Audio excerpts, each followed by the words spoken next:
The trick to de-webbing is to make sure that you're being thorough and you're always trying to touch the structure. Webs like showing up, not webs, spiders like putting their webs in the bottom corners of things and in the top corners of things. Now, besides looking for the webs that the daddy long legs and the cellar spiders and everything put up high, you got to constantly be looking down low for webs as well, where the black widows are, okay? Sometimes it also helps to not just be looking where you're going, but looking where you've gone, because the light reflection from the sun is going to illuminate black widow webs differently from this angle as it would from maybe that angle. Also, if there's ever a hard to reach spot, it's all right, because these de-webber poles go up to 12 feet long. So if there's a web that you see that you maybe don't necessarily want to have to crawl through rose bushes, for example, to get to, you can always make sure that you get them with the extended head of the de-webber pole. So I like walking around and I always de-web first. The reason why is because customers, oftentimes when they're home, it's good to see multiple bodies and multiple passes so they know you're doing it. And you're being enthusiastic, you're being energetic about it.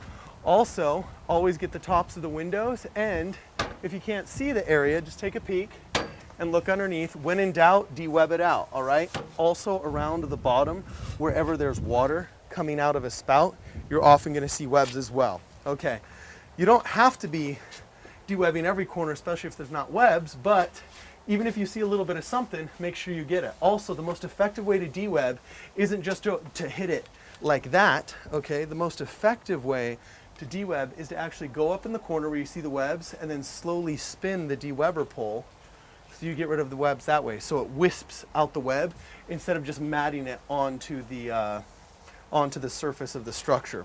Also, don't be afraid to get down on your hands and knees and look underneath the actual patio furniture and the benches and things like that. You'd be surprised just how many webs there are underneath the smallest pieces of patio furniture. Also be careful, because some of the patio furniture will actually get tipped over quite easily. Now, whenever we're going by the front door of a house, make sure if you're the de-webber and you're in a partnership, you pull out the mat so that the person spraying can spray easily without hitting the mat, and you de-web underneath the door.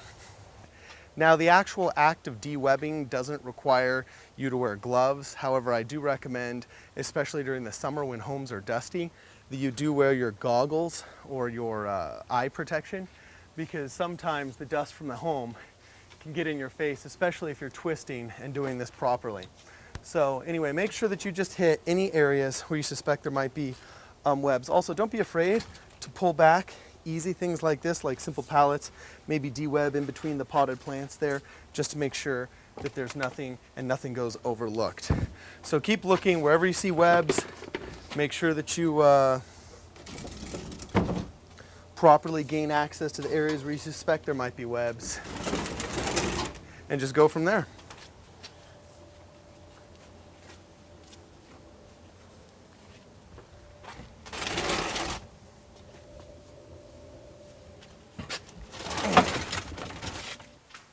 Now, sometimes, as you can see, there's not a lot of webs. These people have been customers for several years now, so if we're doing our job right, there shouldn't be as many bugs around.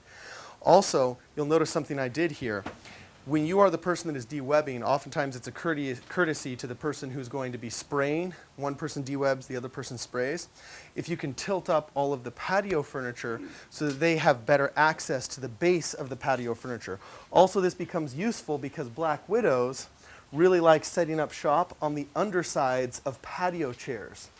So if you're able to actually tip over these patio chairs, you can not only more easily de-web them yourselves, but you can also make it a lot easier for the guy who's going to come and spray the undersides of the patio furniture. This is a courtesy that you perform not only to show the customer that we actually did indeed show up and did do the service, but it makes it easier for the companion that you're working with to complete his job, so you both work much more efficiently. You also will do the same thing with metal patio furniture, and anything else outside that has an underside that may need to get treated. Don't forget to get the bottoms of these underside barbecue areas, as well as all of the kids' toys.